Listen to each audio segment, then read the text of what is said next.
Hello student, आज हम exam target के नाम से ये क्लास चलाएंगे और 2023 में जो बोर्ड का जो एग्ज़ाम होने वाला है उसके रिलेटेड हम तैयारी करवाएंगे और इंशाअल्लाह ताला आपको इस क्लास में जो हम पढ़ाने वाले हैं इस क्लास में आपको रटाया नहीं जाएगा बल्कि सिखाया जाएगा। होता ये है कि आम तौर पर बच्चों को, स्टूडेंट्स को रटा दिया जाता है और जब रटा दिया जाता है तो रटने के बाद जब एग्ज़ाम में बैठते हैं तो अक्सर बातें भूल जाते हैं।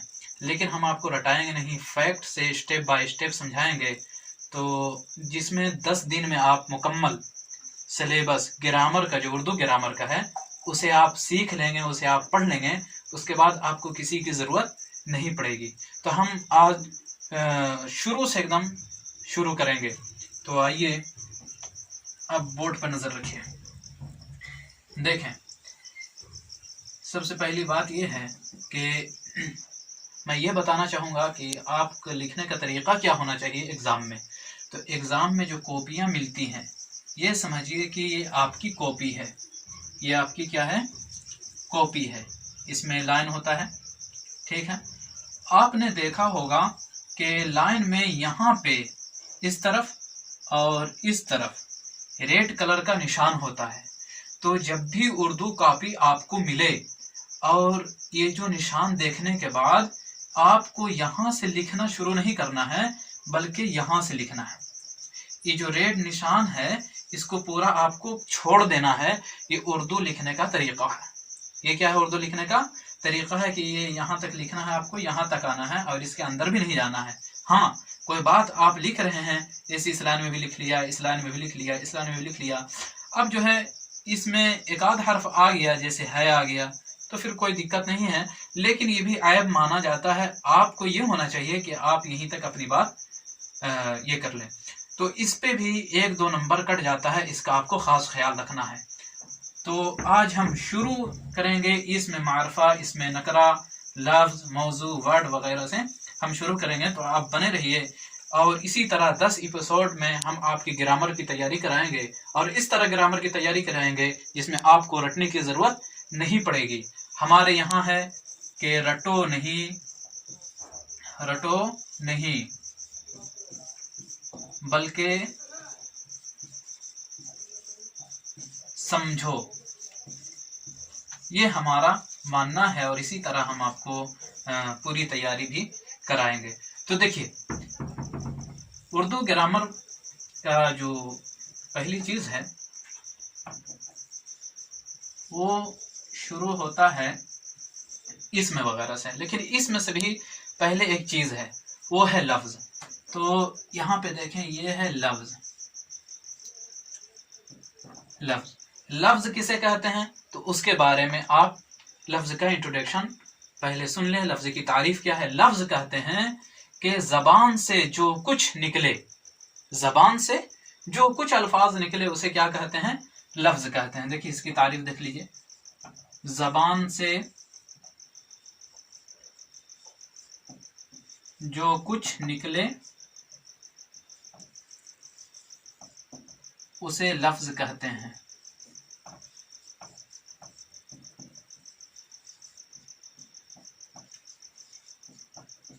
ये देखें, जबान से जो कुछ निकले उसे लफ्ज कहते हैं। जबान की जगह यहाँ मुंह भी रख सकते हैं कि मुंह से जो कुछ निकले उसे लफ्ज कहते हैं। अब जब भी कोई आदमी, जैसे आपने कहा, हम जो कुछ यहाँ पे बोल रहे हैं ये सब के सब क्या हैं? ये सब के सब लफ्ज हैं। अब लफ्ज की 2 किस्में हो जाती हैं, काइंड्स ऑफ लफ्ज, काइंड्स ऑफ वर्ड, उसकी 2 किस्में हो जाती हैं। 2 किस्में क्या क्या हो जाती हैं? पहले किस्म को बोला जाता है मौजू। ये तो एग्जाम में आता नहीं है, लेकिन ये बुनियादी बातें हैं जो आपके सिलेबस से जुड़ी हुई हैं। अगर आप ये समझ जाएंगे तो आगे समझने में बहुत आसानी होगी। और दूसरा होता है मुहम्मल। मौजू ऐसे लफ्ज को कहते हैं जो मानेदार लफ्ज हो। जैसे किसी का नाम है जैद, तो जैद मानेदार लफ्ज है, एक लड़का का नाम है, लेकिन आप इसी को उलट दीजिए और दाल को पहले ले आइए, या को पहले ले आइए और ये जो जा है इसको पहले ले आइए। तो दाल, ये जे पहले ले आए अब हो गया दैस। अब दैस किसी का नाम आप बोलते हैं, किसी का नाम नहीं बोलते हैं।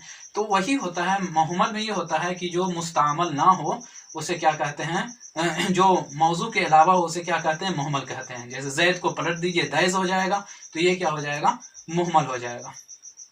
इसी तरह गांव, गांव है, गांव का एक माना होता है जहाँ पे घर वगैरह हो, विलेज हो, उसे क्या कहते हैं, गांव, गांव कहते हैं। लेकिन इसी नून जो है इसको पहले ले आइए और वाव को पहले ले आइए, फिर गाफ अलिफ को आखिर में ले आइए। अब इसको क्या पढ़िएगा, तो पढ़ागा ही नहीं। तो मौजू जिसका कुछ माना हो, मुहम्मल जिसका कुछ माना ना हो। तो ये हो गए आपका बेसिक। इसको याद रखना है कि लफ्ज किसे कहते हैं, मुंह से जो कुछ निकले उसे लफ्ज कहते हैं। लफ्ज की दो किस्में हो जाती हैं, एक मौजू और दूसरा मुहम्मल। अब हम आगे बढ़ते हैं। यही जो लफ्ज मौजू है इसका दूसरा नाम कलमा भी है। इसका दूसरा नाम क्या है, इसे कलमा भी लोग कहते हैं। तो मौजू की कितनी किस्में हो जाती हैं, मुहम्मल तो यहाँ पे खत्म हो गया, मुहम्मल यहाँ आया और खत्म हो गया। लेकिन ये जो मौजू है अब इसकी 3 किस्में हो जाती हैं। वो 3 किस्में क्या क्या होती हैं, एक का नाम इस्म होता है, दूसरे का नाम फेल होता है, तीसरे का नाम हर्फ होता है। अब फिर एक मर्तबा आप देखिए, लफ्ज मुंह से जो कुछ निकले उसे लफ्ज कहते हैं। लफ्ज की 2 किस्में हैं, एक है मौजू, दूसरा मुहम्मल। मुहम्मल का मामला खत्म हो गया। फिर मौजू की 3 किस्में हैं, इस्म, फेल, हर्फ। अब इस्म, फेल, हर्फ की तारीफ चलेगी, तो हम अब इसे साफ कर देते हैं। इसे सिर्फ आपको समझना है, रटने की जरूरत नहीं है। अगर आपको लफ्ज की तारीफ याद करने में दिक्कत हो रही है तो आप इंग्लिश में बराबर पढ़ते हैं वर्ड, तो जो वर्ड की तारीफ होगी, जो वर्ड का इंट्रोडक्शन होगा, उसे ही लफ्ज में लिख दीजिएगा, वो चलेगा। अब आगे हम आपको इस्म के बारे में बताएंगे। तो हमने मौजू की कितनी किस्में की थी, मौजू के बारे में बताया था कि मौजू की 3 किस्में हैं। कितनी किस्में हैं, मौजू की 3 किस्में हैं। कौन कौन, इस्म, फेल, हर्फ। अब सबसे पहले हम इस्म को देखेंगे। एक बात याद रखिए, मौजू जिसका कुछ माना हो, मुहम्मल जिसका कुछ माना ना हो। इस्म, फेल, हर्फ, तो सबसे पहले हम इस्म की तारीफ देखेंगे, फिर फेल की तारीफ देखेंगे, फिर हर्फ की तारीफ देखेंगे। इस्म को इंग्लिश में जो है नॉन कहा जाता है, फेल को इंग्लिश में वर्ब कहा जाता है, और हर्फ को इंग्लिश में, वो हर्फ का आप गूगल वगैरह से देख लीजिएगा, इस्म को नॉन, फेल को वर्ब कहा जाता है।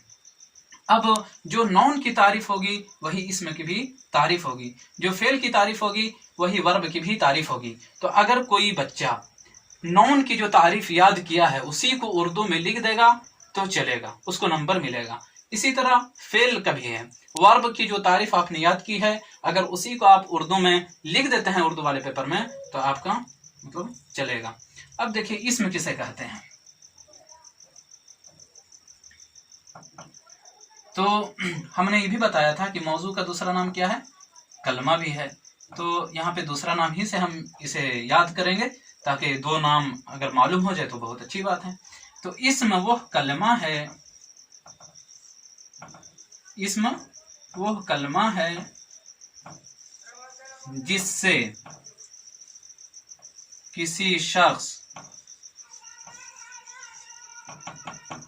या जगह या किसी चीज का नाम मालूम हो।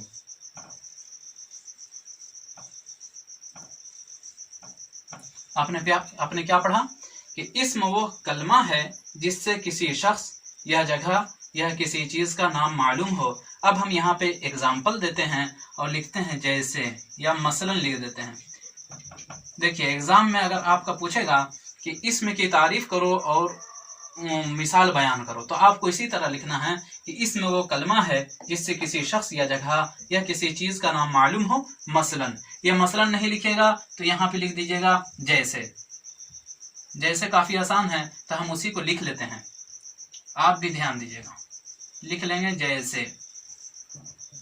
जैसे किसी शख्स में हम आ गए, आप हो गए, अपना नाम भी लिख सकते हैं। जैसे आपका नाम है मेराज, तो अब मेराज लिख दीजिए, या आपका नाम है जैद, तो जैद लिख दीजिए। शख्स का हो गया, या जगह, किसी भी जगह का नाम लिख दीजिए। अपने गांव का नाम लिख दीजिए, आपका गांव भी क्या है, इसमें है, तो या फिर पटना का नाम लिख दीजिए, पटना एक जगह का नाम है, इसमें है पटना। या किसी चीज का नाम मालूम है, चीज में जैसे ये हो गया पेंसिल, ये हो गया बोर्ड, तो हम बोर्ड ही लिख देते हैं। कलम लिख देते हैं, कॉपी लिख देते हैं। अब देखिए, अब यहाँ पे जो गलती होती है स्टूडेंट से, तलबा से, वो ये गलती होती है कि इसे वो रटते हैं। आपको रटना नहीं है, आपको ये समझना है कि जो नॉन है वही क्या है, इसमें है। तो जो नॉन की तारीफ होगी वही इसमें की तारीफ होगी। तो इसे एक दो बार अगर आप पढ़ेंगे तो बहुत अच्छे से मालूम हो जाएगा। इसम वो कलमा है जिससे किसी शख्स या जगह या किसी चीज का नाम मालूम हो।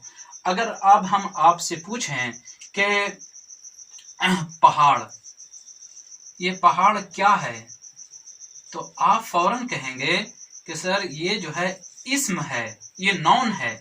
हम आपसे पूछेंगे आपने ये कैसे समझ लिया कि ये नॉन है, तो आप कहेंगे कि नॉन की तारीफ है, नॉन की इंट्रोडक्शन ये है कि नॉन वो कलमा है, इस्म वो कलमा है जिससे किसी शख्स या जगह या किसी चीज का नाम मालूम हो। अब ये पहाड़ जो है एक उठी हुई चीज, टीला नुमा चीज होती है और उसी का नाम पहाड़ है। अब हम पढ़ चुके हैं कि किसी चीज का, और ये जो पहाड़ है एक चीज है, लिहाजा इसका नाम पहाड़ है और ये इसमें है। देखा आपने कितने अच्छे अंदाज से इसे समझ लिया।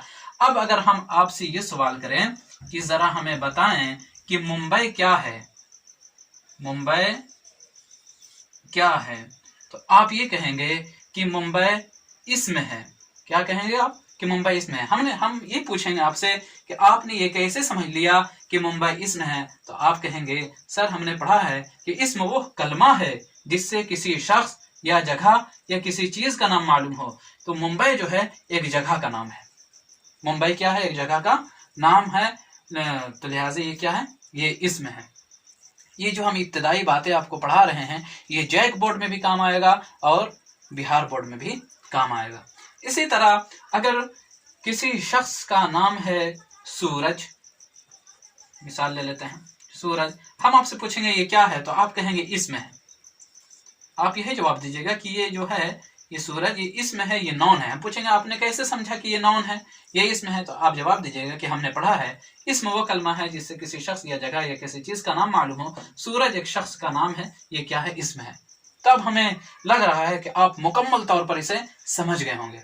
अगर आप नहीं भी समझ पाए हैं तो हमें, या फिर कोई सवाल हो आपका, कोई क्वेश्चन हो, तो आप कमेंट बॉक्स में जरूर अपना सवाल रख सकते हैं। इंशाअल्लाह ताला हम उसका बहुत अच्छे तरीके से आपको जवाब देंगे। अब इसमें का मामला क्लियर हो गया। अब हम चलते हैं फेल की तरफ।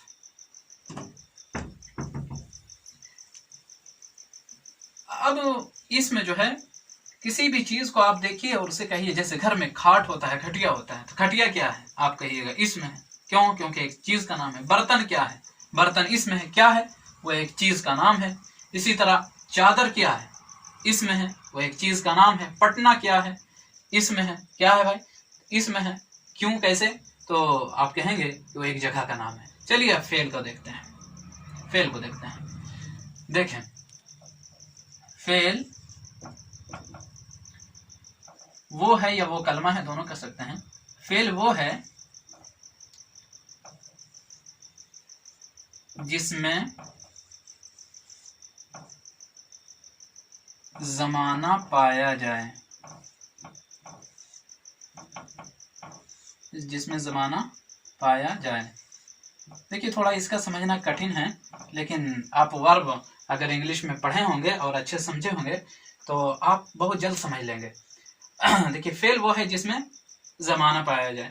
इसकी एक लंबी तारीफ इस तरह भी की जाती है कि फेल वो है जिसमें किसी काम का होना या करना समझा जाए और उसमें जमाना भी पाया जाए। बहरहाल ये तारीफ भी आप लिख दीजिएगा, ये इंट्रोडक्शन भी लिख दीजिएगा, तो हो जाएगा। ठीक है, हम आखिर में जो है सबका सवाल जवाब भी बना करके देंगे कि देखिए इस तरह आ सकता है और आपको इस तरह हल करना है। फेल वो है जिसमें जमाना पाया जाए। जमाना आप जानते हैं कि जमाने की 3 किस्में हैं, माजी, हाल, मुस्तकबिल, जिसको इंग्लिश में प्रेजेंट टेंस और फ्यूचर टेंस कहा जाता है। प्रेजेंट टेंस और फ्यूचर टेंस। तो फेल वो है जिसमें जमाना पाया जाए। अब जो जमाना पाया जाएगा तो आपको बस कह देना है कि वो फेल है।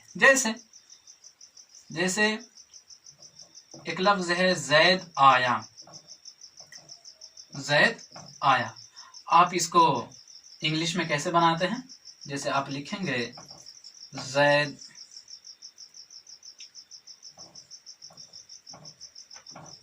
जैद का, जैद जो है आया। अब ये जो आना है, लफ्ज आना, जैद आया, ये जो लफ्ज है आया, तो ये क्या है? ये बता रहा है कि किसी जमाने में काम हुआ है, किसी टेंस में काम हुआ है। तो जैद आया कभी तो आया होगा, माजी में आया होगा, गुजरे हुए जमाने में आया होगा, या अभी, या फिर मुस्तकबिल में तो लगता है कि आएगा। मुस्तकबिल में क्या हो जाता है? आएगा। तो जैद आया तो किसी जमाने में आया, लिहाजा ये क्या है? ये फेल है। तो ये फेल की शॉर्ट तारीफ है। हम इसकी लॉन्ग तारीफ भी देखेंगे ताकि बात अच्छी तरीके से समझ में आ जाए। देखें, फेल वो है जिसमें किसी काम का होना या करना समझा जाए और उसमें जमाना भी पाया जाए। तो देखिए, हमने एक शॉर्ट तारीफ लिखवाई थी और एक लॉन्ग तारीफ लिखवा दी। अब चाहे तो आप लॉन्ग को देख लीजिएगा या शॉर्ट को देख लीजिएगा। शॉर्ट जो तारीफ, जो इंट्रोडक्शन था, वो काफी सहल था कि फेल वो है जिसमें जमाना पाया जाए। देखें, फेल वो है जिसमें किसी काम का होना या करना समझा जाए और उसमें जमाना भी पाया जाए। जैसे हमने कहा कि जैद लिख रहा है। हमने क्या कहा? जैद लिख रहा है। अब लिखना एक काम है कि नहीं? आप बताइए। लिखना एक काम है, आप फौरन बोलेंगे कि ये फेल है। लिख रहा है, ये क्या है? फेल है। इसको इंग्लिश में कैसे बनाएंगे? जैद इज राइटिंग, जैद लिख रहा है। जैद घूम रहा है, तो जैद इज वॉकिंग। जैद टहल रहा है, जैद इज वॉकिंग। तो जैद टहल रहा है। अब देखना है टहलना ये काम है कि नहीं। हाँ, काम है भाई। जमाना ही पाया जाए कि टहल रहा है, यानी अभी जो है उसका काम जारी है, टहल रहा है। तो फेल वो है जिसमें किसी काम का होना या करना समझा जाता है और उसमें जमाना भी पाया जाता है। बस आप देखें, अगर जमाना है तो वो फेल है, जमाना नहीं है, इसमें है। तो उम्मीद है कि ये फेल की सारी बातें आपको समझ में आ गई होंगी। फिर भी हम 3-4 मिसाल और दे रहे हैं। जैसे मैं अपनी बात करूं तो मैं ये लिखता हूं कि मैं अभी पढ़ा रहा हूं।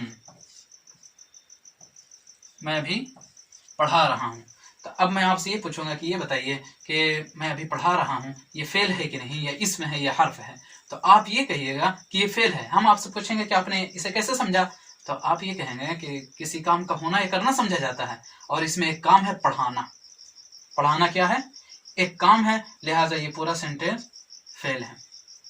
ठीक ना? ये क्या है? फेल है। इसी तरह मैं अगर बोलूं कि मैं अभी बोल रहा हूं, मैं अभी बोल रहा हूं, तो बताइए बोलना एक काम है कि नहीं? जब बोलना एक काम है तो ये इसमें नहीं है, बल्कि क्या है? फेल है। अब मैं आपसे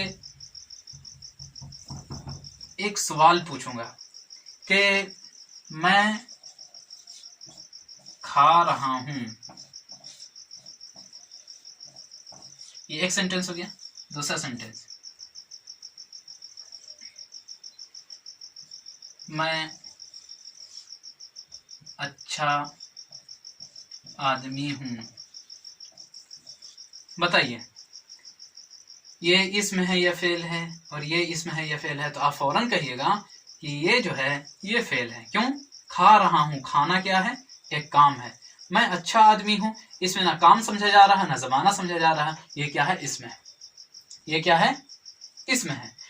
फेल को समझने के लिए हम एक बात बड़ी बताते हैं, हमेशा आपको भी बता रहे हैं कि फेल को कैसे समझा जाए कि वो फेल है। सेंटेंस में इतना लंबा लंबा सेंटेंस आता है, हम कैसे समझेंगे कि वो फेल है? तो आइए उसका शॉर्ट तरीका ये है कि जहां भी आए कि मैं बोल रहा हूं, मैं खा रहा हूं, वो पढ़ रहा है, तो वहां पे आपको नून अलिफ लगा देना है, समझ में आ जाएगा कि वो फेल है या नहीं। जैसे मैं खा रहा हूं तो नून लगा दीजिए, खाना हो गया, तो आप समझ जाइएगा कि ये क्या है? फेल है। इसी तरह मैं बोल रहा हूं तो ये बोल होता है, बोल, इसमें नून अलिफ ज़बर ना लगा दीजिए, बोलना। इसीलिए मैं हंस रहा हूं तो ये हंस होता है, हंसना, नून अलिफ लगा देंगे तो हंसना हो जाएगा। तो इससे ये समझ में आ जाता है कि हाँ ये काम है। ये क्या है? एक काम है, लिहाजा ये क्या है? इसमें नहीं है बल्कि फेल है। इसमें तो वो होता है कि जिसमें न जमाना पाया जाता है न काम पाया जाता है, बस किसी शख्स का नाम मालूम होता है और किसी चीज का नाम मालूम होता है या किसी जगह का नाम मालूम होता है। लेकिन फेल में नाम मालूम नहीं होता है बल्कि किसी काम का होना या करना समझा जाता है और उसमें जमाना भी पाया जाता है। लिहाजा आपका जो फेल वाला है वो मामला खत्म हो गया। इसके ताल्लुक से अगर कोई सवाल हो तो आप कमेंट बॉक्स में जरूर बताएं। अब आते हैं हर्फ पे।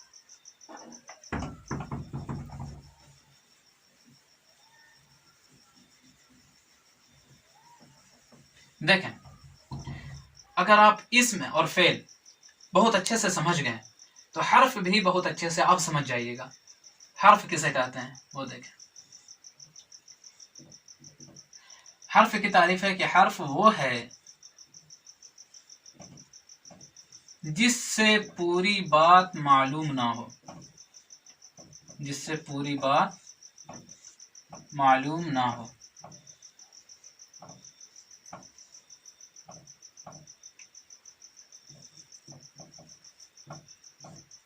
हर्फ वो है जिससे पूरी बात मालूम ना हो। जैसे जैसे में, से, को। हर्फ वो है जिससे पूरी बात मालूम ना हो। जैसे लफ्ज में है, आप में कहते रहिए, कोई बात ही नहीं मालूम होगी। इसी तरह से है, से कहते रहिए, कोई बात मालूम नहीं होगी। को है, को आप कहते रहें, कोई बात नहीं मालूम होगी। इसको इंग्लिश में जैसे इन है, आप इन कहते रहें, कोई बात नहीं मालूम होगी। से जो है टू माने भी से होता है। और को, तो ये में और से और को से कोई बात नहीं मालूम हो रही। जैसे अगर मैं कहूं कि जैद रूम में है, जैद क्या है? रूम में है, तो आप उसे कैसे लिखेंगे? Zaid in the,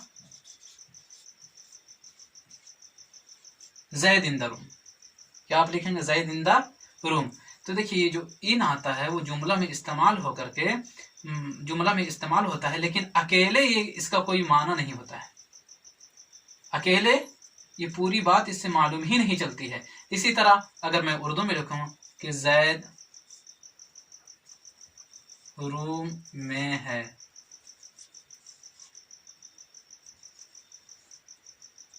Zaid room में है, तो देखिए खाली हम इसमें से मैं निकाल देते हैं और मैं कहते रहते हैं, लेकिन कोई बात नहीं समझ में आएगी।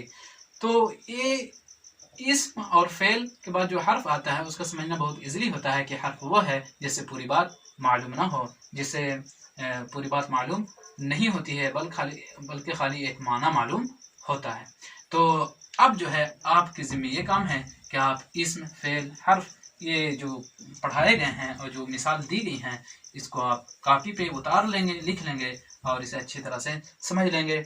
हम एक बार और तीनों का वो इंट्रोडक्शन, तीनों की तारीफात मैं लिख देता हूँ ताकि आप इसे अच्छी तरीके से याद कर लें। मैंने इसम के बारे में बताया था कि इसम वो है जिससे किसी शख्स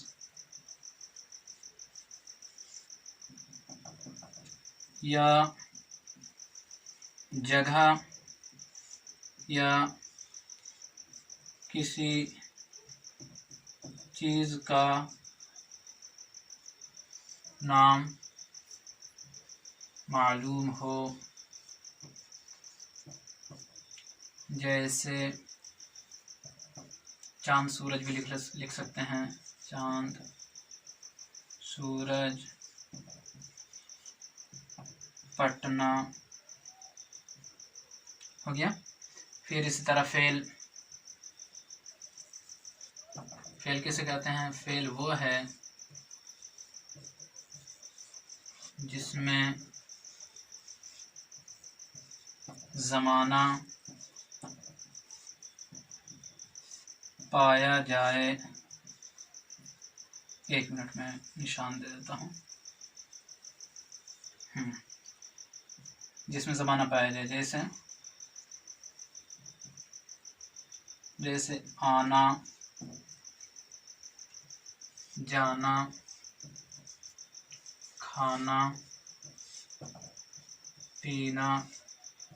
आपको हमने बताया था कि ना लगा करके समझा जाता है कि ये फेल है या इसमें है क्या है।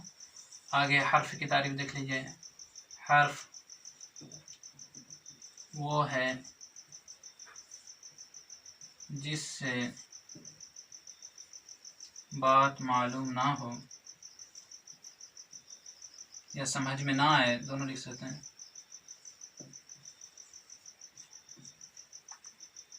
जैसे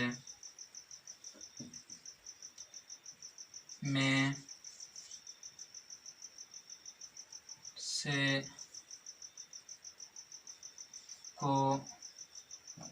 तो देखें, तो जो नॉन की तारीफ है उसे ही अगर आप याद कर लेते हैं तो ये लिखने में काफ़ी आसानी होगी। इसी तरह जो वर्ब की तारीफ है उसे अगर आप याद कर लेते हैं तो इसे लिखने में आसानी होगी। तो हमने ये आज जो पढ़ाया है, कल इसके आगे की जो बात है, यानी फिर इसमें की किस्में हो जाती हैं, जैसे इसमें मारफा और इसमें नकरा। तो हम इसमें मारफा और इसमें नकरा को कल हम आपको पढ़ाएंगे कि इसमें मारफा किस चिड़िया का नाम है और इसमें नकरा किस चिड़िया का नाम है। और फिर इसमें मारफा इसमें नकरा तो ज़रूर ही आता है, और इन तीनों में से 2 गो आ ही जाता है एग्ज़ाम में। तो इसे अपने हिसाब से याद कर लीजिएगा, जहन में बसा लीजिएगा, और इसे समझ गए होंगे तो आप बआसानी लिख लेंगे और इसी तरह एग्ज़ाम में लिखिएगा। इसे देख करके फिर जैसे चांद सूरज पटना वगैरह वगैरह। तो इसी तरह तो आज हम यहाँ पे क्लास को स्टॉप करते हैं, फिर कल हम इसी वक्त आपसे मुलाकात करेंगे।